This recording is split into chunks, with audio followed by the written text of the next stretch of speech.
Quando eu fiquei recém-solteiro, após o fim do meu relacionamento de 2 anos, voltei a morar sozinho e a voltar a usar o Tinder e outros aplicativos. Já estava solteiro há alguns meses e conheci algumas pessoas nesse tempo. Foi então que eu parei para pensar em uma garota chamada Tracy, com quem fizemos match no Tinder, e ela me passou o Snapchat. Mas logo a conversa esfriou e ela ficou apenas assistindo às minhas histórias, sem realmente interagir, o que sempre acontecia quando estava na faculdade. Mas agora, aos 20 e poucos anos, usando o Tinder e sendo lembrado de como tudo isso de namoro online parece imaturo, se tornou bem diferente para mim. Eu tenho uma casa de esquina em uma comunidade pequena, e se você está se perguntando o que eu faço, sou contador, ganho bem, mas a vida é incrivelmente entediante. Depois que minha ex-mulher se mudou, achei que ficaria feliz pela privacidade e paz. Mas depois do primeiro mês, a novidade disso se desgastou. Talvez eu seja uma pessoa mais voltada para relacionamento, ou eu só precise de companhia, mas estar sozinho estava me afetando. Foi por isso que eu estava constantemente deslizando pelos aplicativos de namoro e tentando sair em encontros, só para sair de casa. Isso foi no último dezembro. Eu postei algo no meu story do Snapchat sobre o Natal, e adivinha quem comentou? A garota Tracy, com quem eu não falava há semanas. Ela começou uma conversa sugerindo que fizéssemos algo de tema natalino juntos, e de lá, começamos a conversar um pouco. Eu sugeri as coisas mais festivas que consegui pensar: patinação no gelo, ir ao vilarejo e ver as decorações. Mas ela sugeriu que decorássemos a minha árvore de Natal. Primeiramente, eu tinha uma árvore falsa, mas ela estava no sótão. Então disse que ainda não a tinha montado porque era um trabalho de 2 pessoas para tirar do sótão. Ela disse que adoraria vir ajudar. Então pensei, por que não? Pedi para ela vir por volta das 21 horas naquela noite. Já estava escuro na hora em que combinamos, provavelmente umas 19h30. Porque me lembro de pegar minhas chaves e correr até o supermercado para comprar algumas garrafas de vinho.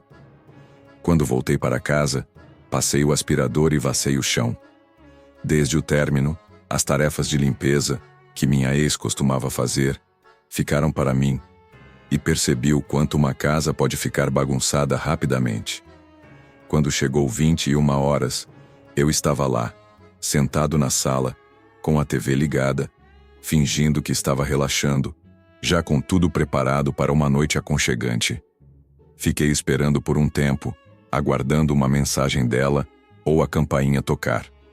Eu mandei uma mensagem perguntando se ela já estava a caminho e comecei a achar que ela estava dando migué, até que finalmente, por volta das 21h30, ela disse que estava do lado de fora. Ela entrou e eu fiquei surpreso ao ver que eu estava olhando para cima para ela, já que ela era uns centímetros mais alta que eu. Eu tenho 1,78 m, então ela devia ter pelo menos 1,83 m. Também percebi imediatamente que ela estava com um perfume forte e pesado. Fomos direto para o sofá e sentamos bem perto um do outro, nossas pernas se tocando. A partir daí, comecei a ficar confuso sobre como estava me sentindo. Ela parecia um pouco mais velha, talvez um pouco mais desgastada, não sei como explicar. E sob aquele perfume muito forte e barato, não consegui deixar de perceber um leve cheiro de suor, o que me deu um pouco de repulsa. Perguntei se ela queria vinho, e ela disse que sim. Então fui lá e servi um pouco. Enquanto conversávamos, você já conheceu alguém pessoalmente depois de trocar mensagens por um tempo, e quando finalmente se encontram, a pessoa é totalmente diferente do que você imaginava? Foi bem isso que aconteceu. Algo nela me parecia fora do lugar, como se faltassem certos sinais sociais. Eu entreguei um copo de vinho para ela e fizemos um brinde. Juro que ela quase derramou uma grande gota de vinho tinto no meu sofá azul claro. Eu me controlei, mas queria gritar. Disse que estava tudo bem enquanto corria para a cozinha para pegar uma toalha de papel úmida e uma esponja. Corri de volta para o sofá e limpei o mais rápido que pude para não deixar manchar. Ela ficou se desculpando, e eu continuei dizendo que estava tudo bem. Depois disso, as coisas ficaram um pouco mais tensas, e para quebrar o clima, sugeri que eu fosse pegar a árvore no sótão. Então fui até o sótão, empurrei a caixa gigante com todas as partes da árvore e comecei a passar as peças para ela, uma de cada vez. Cada peça ficava maior, até que chegamos na maior, que eu não conseguiria descer da escada sozinho. Ela pegou com facilidade. Eu tive que me lembrar do tamanho dela. Depois que passamos todas as peças, voltei para baixo e montamos a árvore na sala de estar com música natalina tocando. Servi mais vinho para ela e tomei mais para mim. Fiquei mais relaxado. Um pouco mais de vinho sempre melhora a situação.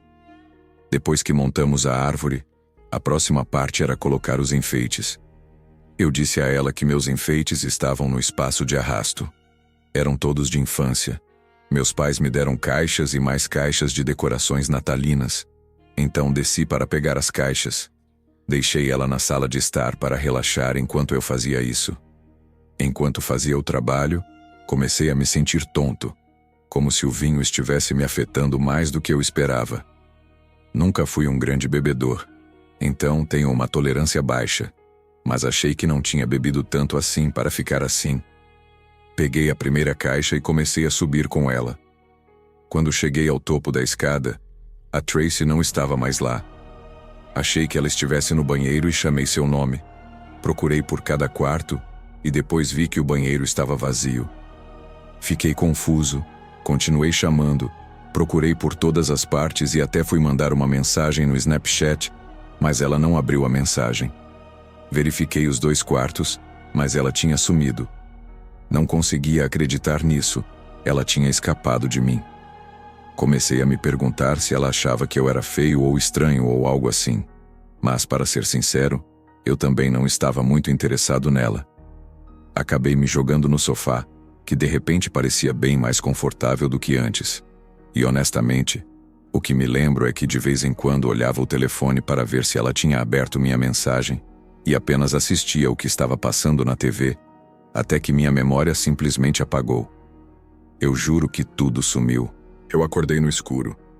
Não havia luz nem a TV ligada.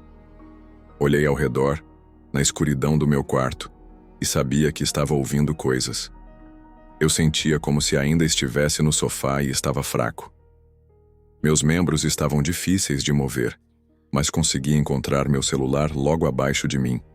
Verifiquei as horas assim que a tela do celular se acendeu. Vi, mesmo com a luz voltada para mim, que o brilho da tela revelou a silhueta de uma pessoa alta parada em minha frente. Por alguma razão, eu não gritei. Apenas coloquei o celular de volta, trazendo o quarto de volta à escuridão. Finalmente abri a boca para dizer Tracy, esperando que fosse ela, mas ainda não conseguia me lembrar do que tinha acontecido antes. Quem quer que estivesse ali não respondeu. Acabei pegando o celular de novo e liguei a lanterna. Foi então que vi que, de fato, era Tracy, parada em minha frente. Ela não se movia, só olhava para baixo, para mim. Eu estava preso no sofá. Não sabia se era puro medo ou os efeitos do que ela claramente tinha colocado na minha bebida. Eu realmente estava com dificuldade de mover os membros. Sentia-me fraco e impotente. Tudo o que consegui dizer foi Tracy, algumas vezes. Ela se virou e, de novo, juro que ela correu em direção às escadas. O som de seus passos pesados foi aterrorizante, e logo ouvi algo sendo batido lá embaixo. Olhando para trás, imagino que tenha sido a porta da frente. Tudo parecia distorcido e estranho nos minutos depois que acordei. A cada minuto que passava, minha mente ficava mais clara e mover-me se tornava mais fácil. Eu abri o Snapchat para ver se ela tinha bloqueado, e realmente tinha. A conta dela tinha sumido. Olhei pela janela da frente e vi que não havia carros lá fora, além do meu e do dos vizinhos. Então percebi que nunca tinha visto o carro em que ela chegou, ou se ela sequer chegou de carro. Revisei toda a casa de cima a baixo, procurando por algo que pudesse ter sido roubado. As únicas coisas que encontrei faltando eram bem estranhas, mas faziam todo o sentido depois. Todos os meus frascos de remédios sumiram. todos os meus suplementos, vitaminas, o meu Adderall e até o frasco de oxicodona que eu tinha guardado desde uma cirurgia. Estavam todos no armário ao lado da minha cama. Também percebi que uma garrafa de vodka tinha sido retirada da minha mini geladeira no meu quarto. Mas fora isso, nada mais parecia ter sido levado. Mesmo assim, liguei para a polícia imediatamente e denunciei o roubo. Passei o nome de usuário do Snapchat e expliquei que eu não tinha o número dela e que não sabia praticamente nada sobre sua identidade, a não ser o nome que ela me deu: Tracy Gibson. A polícia foi até a casa do meu vizinho, já que as casas são todas ligadas, mesmo sendo 1 da manhã. Eu estava ao lado deles quando perguntaram se ele tinha visto ou ouvido algo estranho. Ele disse que não, que estava dormindo. Depois de uns 20 minutos, a polícia foi embora. Eu verifiquei se todas as chaves estavam no lugar, para garantir que ela não pudesse voltar, mas fora isso, essa tal de Tracy simplesmente desapareceu sem deixar vestígios. Eu sabia que o comportamento dela já estava esquisito desde o começo, e agora tudo fazia sentido. Eu não chamaria isso de teoria, porque eu tenho certeza disso. Acho que aquela garota, ou melhor, mulher, era mais velha do que dizia e possivelmente sem teto, com um sério vício em drogas. Acho que ela se afogava em perfume para esconder o cheiro do corpo que, para ser honesto, ainda era perceptível. Ela deve ter colocado alguma coisa no meu vinho enquanto eu estava no sótão. Não sei exatamente quanto tempo fiquei fora, mas foi o suficiente para ela vasculhar toda a minha casa atrás de drogas e suplementos. Eu ainda me lembro da imagem perturbadora de vê-la, a silhueta dela, alta, parada na minha frente enquanto eu começava a acordar no sofá. Honestamente, depois disso, eu nem decorei a árvore naquele ano. Isso aconteceu na véspera de Natal, em 1997, quando eu tinha 7 anos. Como somos judeus, não comemoramos o Natal, então a véspera de Natal era só mais uma noite para nós. Nosso pai é médico e, como judeu, sempre trabalha de plantão no hospital durante as festas de Natal. Então ele não estava em casa naquela noite. Só sobraram minha irmã mais nova e eu para passar a noite sozinhos, enquanto ele trabalhava. Na verdade, nossa mãe estava em casa, mas para ser sincero, ela era alcoólatra naquela época. Sendo uma criança de 7 anos, eu não sabia o que era alcoolismo. Só sabia que minha mãe sempre estava desmaiada quando anoitecia e era quase impossível acordá-la. Desculpe se isso parece duro ou TMI, muita informação, mas é relevante para a minha história. Minha irmã e eu estávamos na sala assistindo TV quando ouvimos uma batida na porta. Como eu era o mais velho, fui ver quem era. Nossa porta tinha painéis de vidro que facilitavam ver quem estava do lado de fora. Havia um homem de traje de Papai Noel segurando um saco, e quando me viu, ele sorriu e acenou para eu abrir a porta. Eu me aproximei da porta, mas não a abri. Achei estranho que alguém vestido de Papai Noel viria até nossa casa, de todas as casas do bairro. Ele disse: "Ei, criança, sou eu, o Papai Noel. Deixe-me entrar que eu vou te dar seus presentes." Lembro-me de ter dito diretamente para ele que o Papai Noel não era real, e que, se fosse, ele não dava presentes para judeus de qualquer maneira. Foi quando ele disse: "Claro que eu sou real.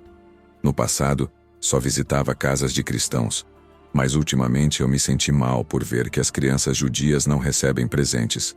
Então, este ano, eu mudei as regras para que vocês também possam ganhar presentes." Mas eu não acreditei. Fiquei irritado e discuti com ele, dizendo que judeus ganham presentes, só que durante o Hanukkah, e não no Natal. O sorriso dele desapareceu, e toda aquela simpatia desapareceu quando ele começou a exigir que eu abrisse a porta. Eu pedi para minha irmã ligar para o 190, e o homem pareceu fugir. Nós ligamos para a polícia, mas infelizmente a atendente não nos entendeu. Olhando para trás, acho que ela pode ter pensado que éramos apenas crianças empolgadas, porque o Papai Noel estava vindo para nossa casa. De qualquer forma, ela não nos levou a sério, e ao invés de ajudar, apenas disse que aquele número era para emergências e desligou a chamada. Minha irmã e eu ficamos realmente assustados, porque não sabíamos a quem mais ligar. Já que éramos muito pequenas, as únicas linhas que sabíamos discar eram o número de casa e o 190. Naquela época, meu pai não tinha celular, e eu não sabia o número do hospital para ligar para ele.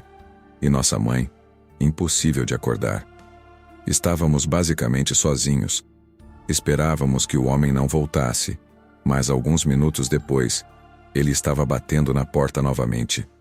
Ele disse que sabia que a polícia não viria e que deveríamos deixá-lo entrar ou estaríamos em grandes problemas. Minha irmã começou a chorar e correu para cima tentando acordar minha mãe. Sabendo o que fazer, fiz a única coisa que fazia sentido para meu cérebro de 7 anos. Peguei um monte de velas que guardávamos para nossa menorá e acendi todas. Depois, corri até o detector de fumaça. Apaguei todas as velas rapidamente e as joguei para cima do detector de fumaça. Felizmente, elas produziram fumaça suficiente para disparar o alarme. Hoje, como adulto, percebo o quão estúpido isso foi, e felizmente, não acabei incendiando a casa. Mas naquela época, tudo o que eu sabia era que o alarme de fumaça chamaria automaticamente o 190 e enviaria ajuda para nossa casa. Havia um quartel de bombeiros a menos de 2 minutos de nossa casa. Então eles chegaram rapidamente. Minha irmã desceu assustada com o alarme de incêndio, mas eu disse a ela que não havia fogo e que não saísse de casa. Em vez disso, esperei com ela. Para minha surpresa, o cara ainda não tinha ido embora. Em vez disso, ele correu para os bombeiros, presumivelmente dizendo que estava feliz por eles terem chegado. Lembro-me de que ele alegou ser meu pai e que se vestiu como Papai Noel na véspera de Natal para nos surpreender. Ele explicou que sua fantasia não tinha bolsos para guardar as chaves e que, com a porta trancada, não conseguiu abri-la para nos salvar do fogo. Ele implorou aos bombeiros que arrombassem a porta. Surpreendentemente, os bombeiros pareciam acreditar nele. Eles estavam prestes a arrombar a porta e nos pediram para nos afastar, mas começamos a chorar e gritar, dizendo que ele não era nosso pai, que nosso pai estava trabalhando no hospital e que não fazíamos ideia de quem aquele homem era. Também dissemos que nem celebrávamos o Natal. O bombeiro que estava prestes a arrombar a porta parou, felizmente, e nos ouviu. Ele perguntou: "Vocês não celebram o Natal?" Eu disse: "Não, porque somos judeus", e mostrei meu quipá na cabeça, assim como nossa menorá. Então comecei a chorar, explicando como eu ativei o alarme de fumaça para tentar obter ajuda porque a polícia não acreditava em nós, e pedi para não deixarem aquele homem entrar. O bombeiro acreditou em mim e perguntou ao homem por que o Papai Noel iria aparecer em uma casa judaica. Não me lembro exatamente o que o homem disse, mas claramente os bombeiros não acreditaram nele. 2 deles imobilizaram o homem no chão, enquanto o outro ligava para a polícia.